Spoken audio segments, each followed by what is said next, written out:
Hello and welcome to the Damian and Devlin Show. Today we're reviewing the 1989 film Do the Right Thing, directed, produced, written, and starring Spike Lee. It also stars Danny Aiello, Ruby Dee, John Turturro. There's a lot of people. Ossie Davis. I won't get them all, but I'm trying to get Samuel Jackson. Lots of people, and it's a really wonderful all-star cast. This is a movie that is 30 years plus old, and I have never seen a movie that is still so relatable now.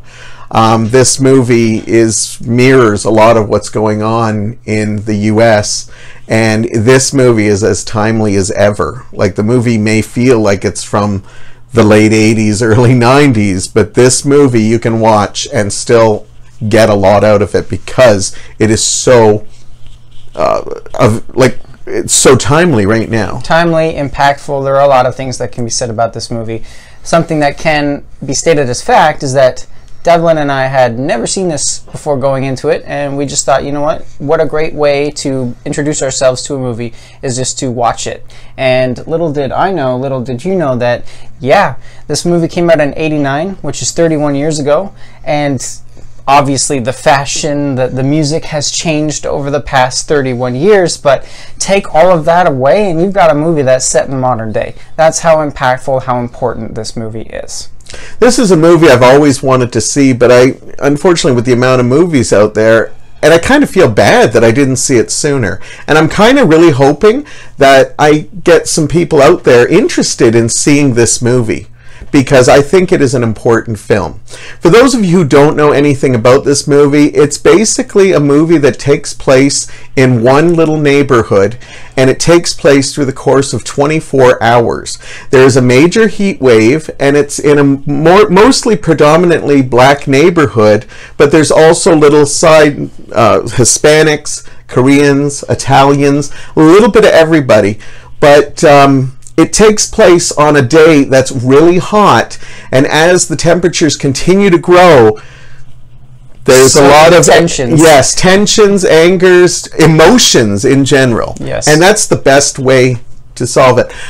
I'll let you start since I told everybody what it's about. Sure. I mean, starting off, I'd never seen a movie like this before, and that's a great way to just talk about how awesome it is. It's really well done, and when you watch it, even if you've seen movies that deal with racial inequality or prejudice, that's all well and good, but I'm talking specifically right now about the way this movie is filmed. Spike Lee brings his own twist to it, and the movie, a lot of the time, I felt like I was one of the citizens that just lived there in Brooklyn with the main characters, and I was walking around, and I was friends with Mookie. I knew who the mayor was, and I was one of those people.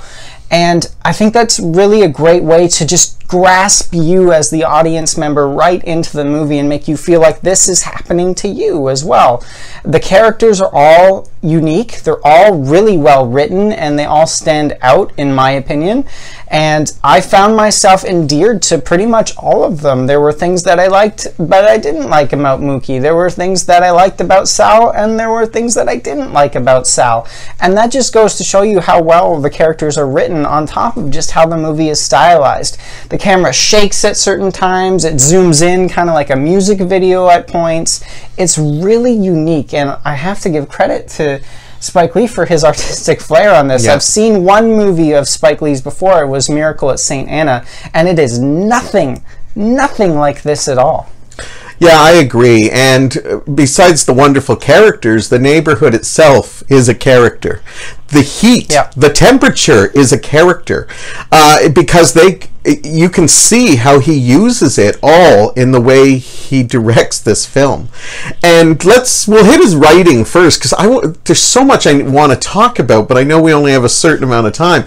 He wrote everything in big, broad strokes. Like, if he was a painter, this would be a movie with broad strokes. That's it, thank you. Because yes, I was like, what am I looking at here? And it looks like art. Right. It's literally you're watching a painting come to life. He plays the characters up with, everybody has a name.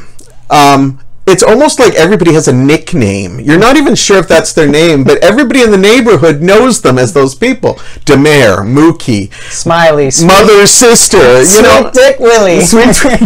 And it's wonderful to see. And what also he does, which is really daring, is he plays the stereotype.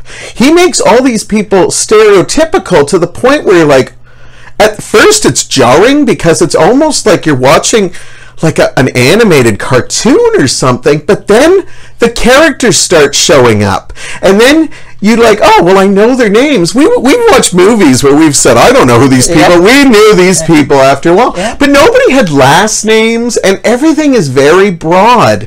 But when you start getting to know them, they become real because, as Damian stated, they have their good qualities, they have their bad, and he made sure to show all of the good, the bad in everyone, to show and that to me is incredible. Now, as for the filming, I couldn't believe that this not only took place in a 24-hour period, but the way he filmed it and the lighting changes as the afternoon comes and it's not as bold in your face. And then when the sun starts setting, and you can actually see they're filming at these times because there's now shadows on the wall, and There's beautiful. a really great scene where the mayor is talking to Mother Sister, and right behind the mayor, up in the top left here, you see the street lamp, and as he's talking, it comes on, and I know they added a sound effect to that afterwards, but it's just so effective, and it just adds to the point that the atmosphere around you makes you feel like you're really there with them every step of the way. Spike Lee also should get a credit for writing this because he also captures the prejudice in everyone. Everyone. Like, everyone has got prejudices in them. And he, as I said, broad strokes, everyone plays out. There's actually a sequence. There are so many scenes that I just would love to just dismantle in their own, but there's one scene where they just show a series of characters looking right in the camera and just hitting you with all these racist slurs, and he goes through blacks, the whites, the Italians, the everything. And a couple of times when there's confrontation, he puts that camera right in the character's face, so you felt part of the neighborhood. Yep. You felt like Spike Lee's making sure you are not a part of this film. And it almost is uncomfortable because people are constantly yelling, and sometimes when the confrontation, the camera's right in their face, like when somebody is obviously, like you've been in battles, everybody, where they step up to you and you get that feeling of, I'm uncomfortable, but I'm enjoying the movie, but I feel very uncomfortable. And just incredible sequences in this movie. And I to go off of more artistic value, is a big part of me for a lot of movies, as the viewers know, is the soundtrack. And if the soundtrack doesn't hit with me, it just doesn't hit. And I'll rake it through the coals if I have to. This soundtrack is very well done.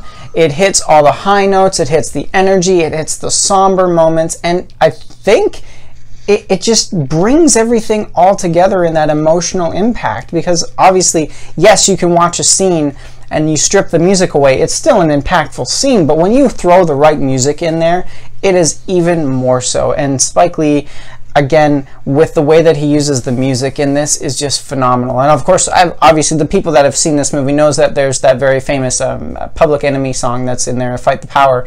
And I feel like that song is used, even though it's used throughout. Yeah. And I've touched on other movies that, in my opinion, do it in a very annoying way, Top Gun.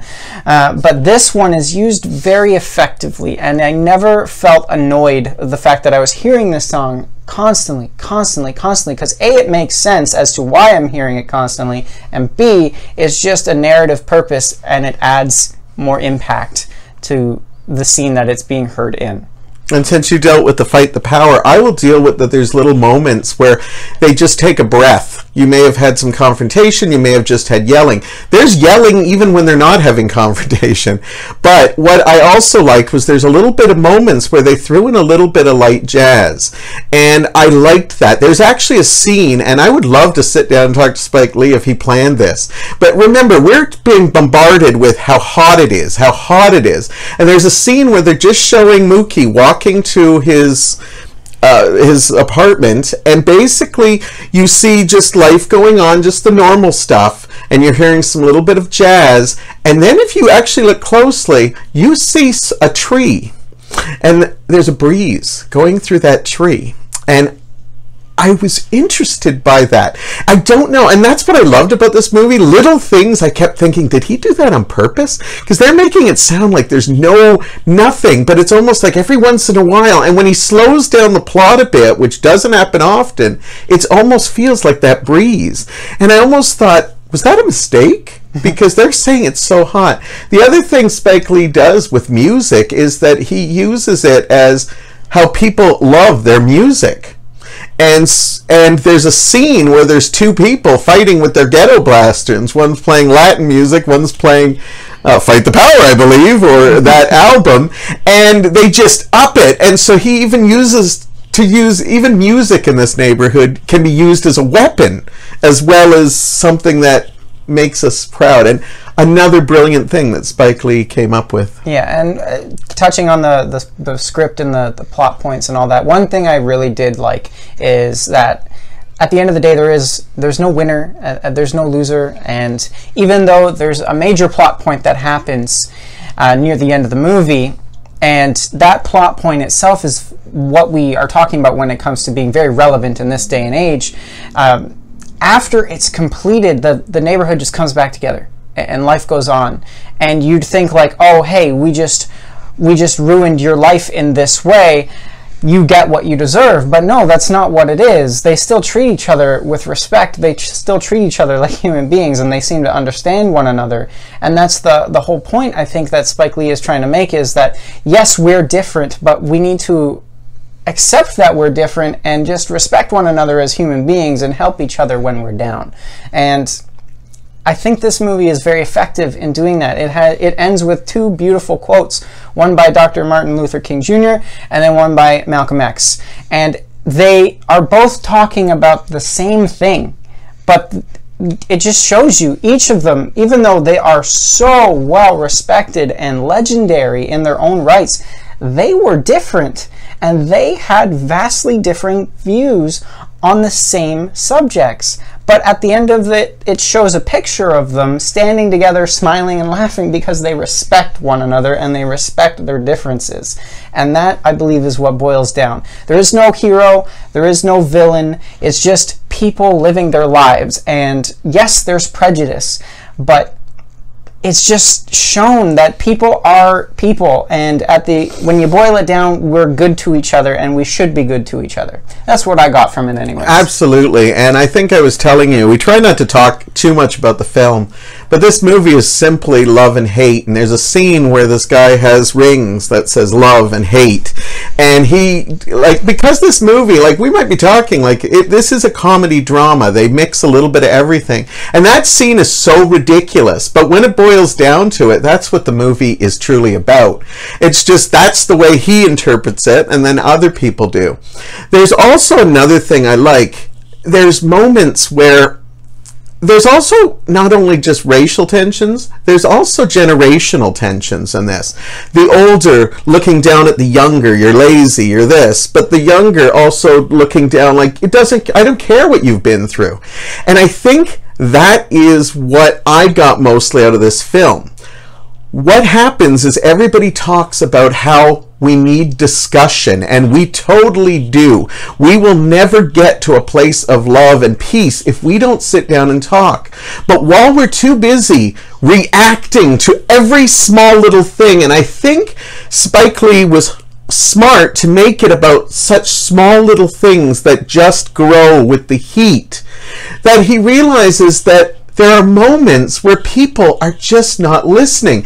And then there are some moments where people are, and those are the beautiful moments. I have a lot of favorite moments, but there is a scene where Danny Aiello's character is talking to his son. And his son is telling him how we should move out of the neighborhood. There's other neighborhoods we could go. And Danny Aiello says, I watched these kids of all colors grow up with my pizza, and he's trying to explain to his son, and then something happens where the son just kind of you see the anger in him, and Danny Aiello just kind of puts his hand in his head like nobody's listening. And I think that's what Spike Lee is trying to say, because I like that one little thing gets to another thing and then another thing, and if we don't sit down and we just keep overreacting, we may not get to that place that we hope to. But like you said, the movie comes full circle, and you don't know. And I like that he doesn't try to explain it or have answers, because it's too big to have answers until we start listening to one another. Yeah. We're not going to start understanding. Absolutely. What didn't you like about the movie? There's not much. I can't think of it. I've been going over it in my head. I made a joke that they end it with this this kind of R&B ballad, and I love cheesy music, but to me, I think a nice classic soul piece or jazz. But you know what? Spike Lee did so much of this movie I love. If that's the song he picked, there's a reason for it. So I don't really have any problems. Okay, that's fair. I had one major problem, Sure. but it quickly went away. And you kind of briefly touched on it already, actually, is when you first start watching this movie, it kind of hits you full frontal right in the face. And it can be a little bit overwhelming because you're dropped right in the middle of this neighborhood as if you were living there for the past 25 years. So you're expected to know who all these people are, and that can be a little overwhelming. I found myself for about 10 minutes confused as to who this person was or who that person was and why they were doing that. But after those 10 minutes dissipated, I started to understand, okay, I understand where this guy's coming from. I know what she's going through right now. Give it time. So if you feel overwhelmed at the very beginning of the movie like I did, just give it time, because it opens up and it is a beautiful, beautiful experience. Absolutely, and I can't finish more on that except that it is, don't give up on this movie. And it is at the beginning you're not really sure, like, oh my god, but I've seen enough movies like this that I was okay, but I was thinking, oh, I hope you're okay with this, but I know you give things chances. That's one thing I'll say. You may not always be right, but you give things chances. I am always right. Hey, I don't know what you're he's talking always about. dinging me. It's time for me to give him a zinger. See, we're disagreeing, but we're talking about it. And we love each other, and we explain each other. What are you giving this movie? I'm going to give this a 5 out of 5, and I don't usually do that at, like, seeing some. Well, okay, I give a lot of 5 out of 5s, but usually not right after seeing it. But I think it's deserving. I'm already looking forward to seeing it again, to be honest with you. I would like to watch this again, definitely, and I would like to show people that have never seen this movie. I'm also giving it 5 out of 5. I really, really liked it. I went into it not sure what to expect. I knew it was going to be a very difficult movie, especially considering the climate that we're in right now. But I am very glad that I did, and I think everybody that does get to see this movie will be better off for it. Yeah, I definitely think it's a movie, especially now, anytime, really, we need this movie. But if any time we need it, it's now. It is, and we need more movies like this. Definitely. Tell us what you thought. Have you seen Do the Right Thing? Have you done the right thing in your real life? Who knows? Let us know down in the comments below. Also, share this with your friends. Let them know that we're always taking on different things. You never know what to expect. Subscribe so you don't miss it, and you'll never know. Maybe next week we'll do something that's right up your alley. Thank you so much for joining us, and we will see you next time. That's it? That's it. I got it. I'm gone.